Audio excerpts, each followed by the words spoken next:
Hello guys, welcome back to my channel অ্যাডস্কেলে to another mini vlog. আজ তোমাদের সাথে শেয়ার করব গত বৃহস্পতিবারের স্টোরি। তো গত বৃহস্পতিবার ছিল আমার এক অফিস কলিগ দীপঙ্করদার বাড়িতে জগদ্ধাত্রী পুজো। তো অ্যাজ ইউজুয়াল প্রতি বছরের মতো এবছরও নিমন্ত্রণ ছিল।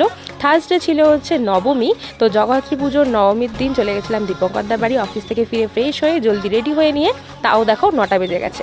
তো যাই হোক, ফাইনালি মায়ের সাথে দেখা হলো। ওরা এত সুন্দর করে ধুমধাম করে প্রত্যেক বছর পুজো করে, আমার তো খুব ভালো লাগে। আর এই মাতৃ প্রতিমা তো জাস্ট অসাধারণ। তো মায়ের সাথে একটা সেলফি নিয়ে নিলাম, তারপরে চলে গেলাম পেট পুজো করতে।